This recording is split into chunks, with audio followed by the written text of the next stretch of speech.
Okay, so this is my digital presentation for EDF4205. I've chosen to focus on food and nutrition, specifically on healthy eating. So why is food and nutrition education so important? We eat food every day. We need it to survive. Our bodies depend on the food that we put into it. So why are so many people still eating food that is fatty, high in sugars, and overall just not good for us? Let's take a look at the statistics surrounding this topic to find out a bit more. National Nutrition and Physical Activity Survey conducted through 2011 to 2012 by the Australian Bureau of Statistics found we are consuming 30% less fruit and vegetables than 15 years ago. 1 in 4 adults eating no vegetables on an average day, and only 7% eating the daily recommended 5 servings. According to WIN in 2009, young people are the healthiest group of the population in Australia. But listen to these shocking statistics about those kids. Adolescent students in years 6, 8 and 10 were surveyed on their food habits in 2004 as part of the New South Wales Schools Physical Activity and Nutrition Survey. It was found that 25 to 30% ate confectionery at least 4 times a week, and approximately 55% of boys and 40% of girls reported drinking at least 2 quantities of 500 ml of soft drink every day. The survey also found that 1/3 of young people did not eat breakfast every day, and 1 in 5 students eat potato chips at least 4 times per week. So the determinants that relate to healthy eating are economical determinants, so the cost of food greatly influences how people buy certain foods. It's been found that nutritious food is 30% more expensive in rural and remote areas. Income is another factor, so if people are on a strict budget, they're obviously not going to be able to afford to purchase some of the healthier foods out there.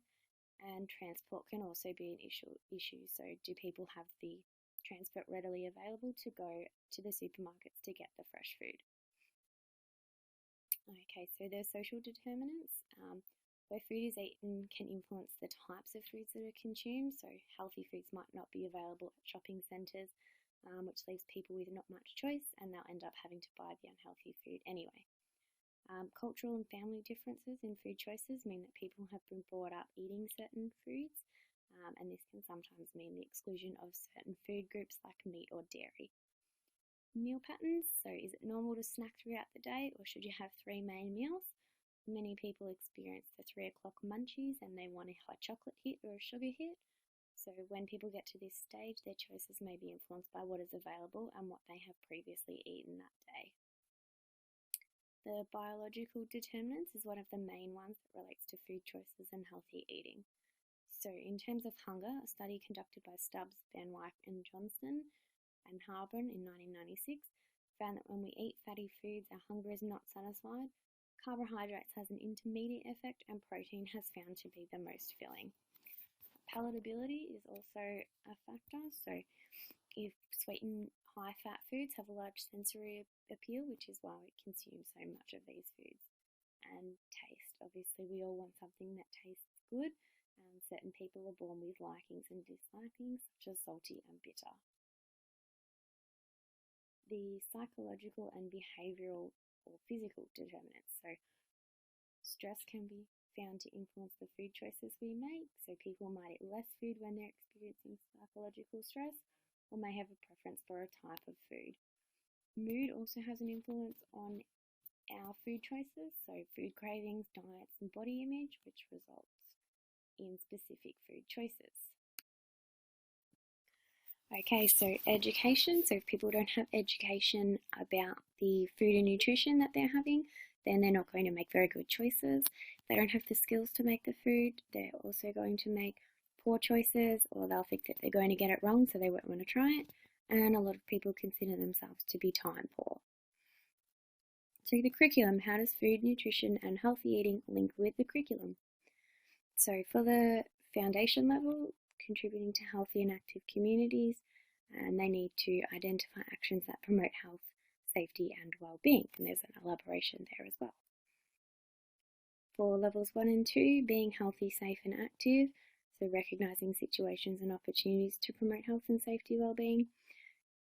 Communicating and interacting for health and well-being, so examining health messages, and also being able to identify popular health slogans and health messages, sharing that with the class, and contributing to healthy and active communities, so exploring actions that make the classroom a healthy, safe and active place.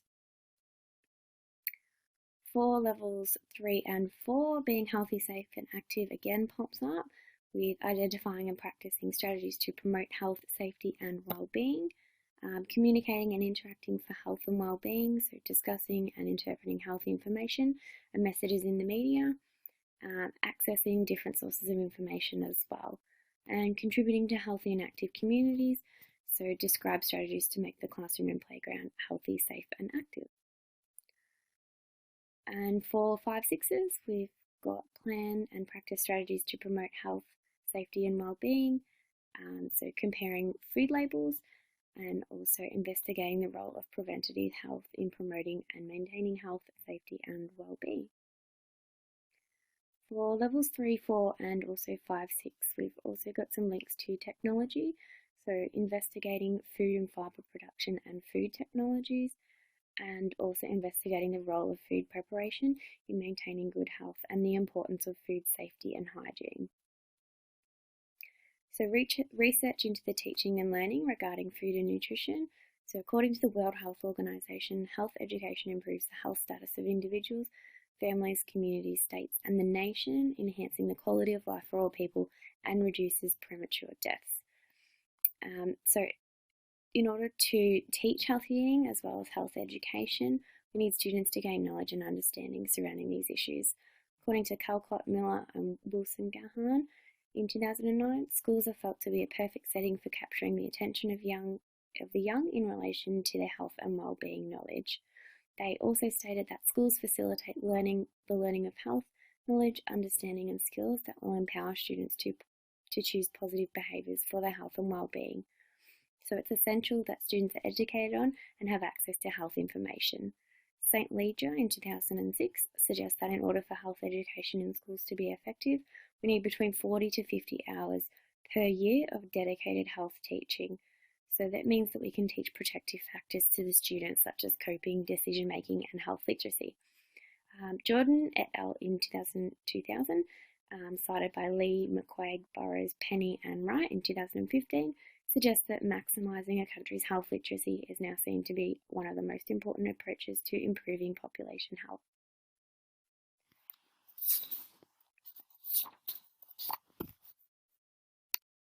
Okay, so what are the don'ts when it comes to health education? Wright in 2014 suggests that students rarely respond to being told what to do, how to behave, or even being shocked or scared into making healthy decisions. Scare tactics are not effective and don't actually educate students, they're merely there for impact. Further adding to this, Tones in 1993, as cited in Lee et al. 2015, page 137, states that an emerging perspective in health education is that people should be involved and consulted rather than subjected to coercion. Some other notions that are not effective when it comes to health education are one-off sessions or programs that are driven by outside organisations. One-off sessions are not ongoing and don't involve the student in continuous and consistent education, which is what health education needs to be. Outside organisations are similar, with most coming to the schools for a day visit. Again, this is proven to be ineffective and doesn't teach the students what they need to know. If we know that these things don't work, then how should we be implementing health education in schools? It's widely known and accepted that health education needs to encompass the whole school, otherwise known as the Health Promoting Schools Framework. This framework works with all dimensions of the school community to ensure a holistic approach to education is embedded in schools. O'Day, in 2010, discusses how school-based education programs may provide an efficient and effective way to approach health education problems. By utilising a health promoting schools framework, a suitable approach is offered because it encompasses a range of influences to the school environment. O'Day, in 2010, also suggests that based on research, educators need to teach preventative strategies which encompass objectives of whole health promotion, including healthy eating, improved body image, increased physical activity, as well as prevention of obesity.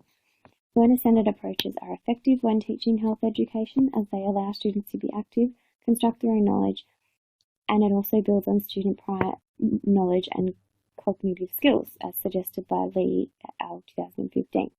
It means that educators can move away from being the source of information to being a facilitator that allows students to investigate and discover information for themselves. Bright, in 2014, suggests that a strengths-based approach to teaching health is also an effective tool. By working with individuals, families, groups, organisations and communities, this approach enables multiple environments to be recognised and also utilises the strengths of individuals rather than their limits. So my resource related to healthy eating is the Crunch and Sip resource program that's created by the New South Wales Government and is being implemented across a range of schools. So what is Crunch and Sip? The program has been running in New South Wales primary schools since 2008 and it gets students eating fruit and vegetables and drinking water whilst at school, as suggested by Healthy Kids 2010. The school chooses when they would like to take their Crunch and Sip break, which is when students are able to eat their healthy snack and refuel for the rest of the day. So these are some of the foods that are allowed. So fruit and vegetables and water and tinned fruit in water or juice. Not allowed are the usual suspects, so hot potato chips, fruit pies, flavoured fizzy drinks, fruit cordials and all the other ones as you can see there. So the critique, the Crunch and Snip program is a school-wide initiative that has been developed to increase healthy snacks eaten at schools. As suggested by the Crunch and Sip program, the goal is to have the entire school participating, Healthy Kids 2010. This relates to a health promoting schools framework as the program attempts to provide a healthier environment and improve the health of pupils through eating nutritious food. The policy discusses providing information to parents so that they continue the health promotion messages at home, understand the role that they play in terms of supplying food and knowing what sort of foods are allowed. As suggested by Story, Nanny and Swartz 2009, schools can help in the fight against obesity by creating environments conducive to the healthful eating and physical activity, which is exactly what the program does.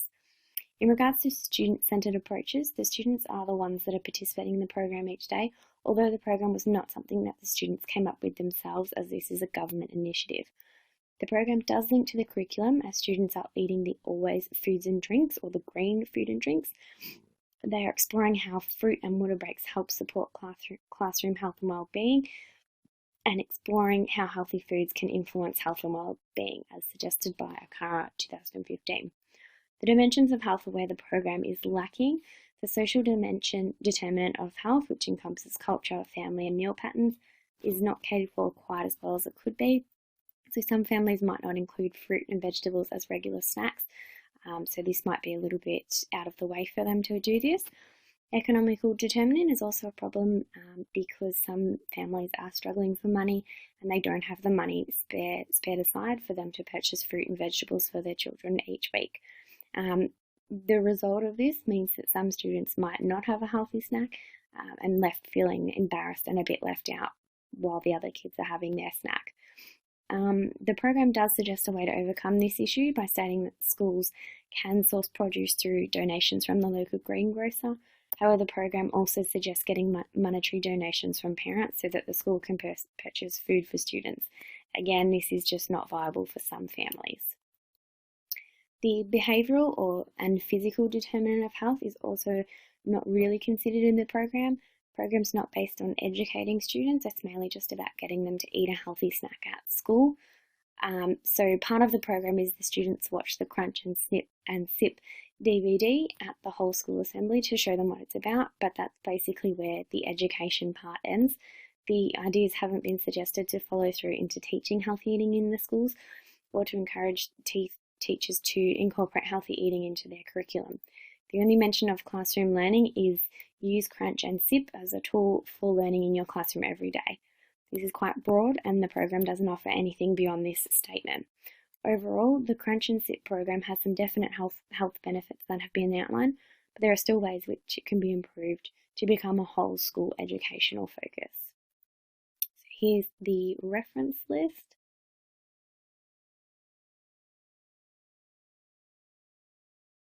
And thanks for listening.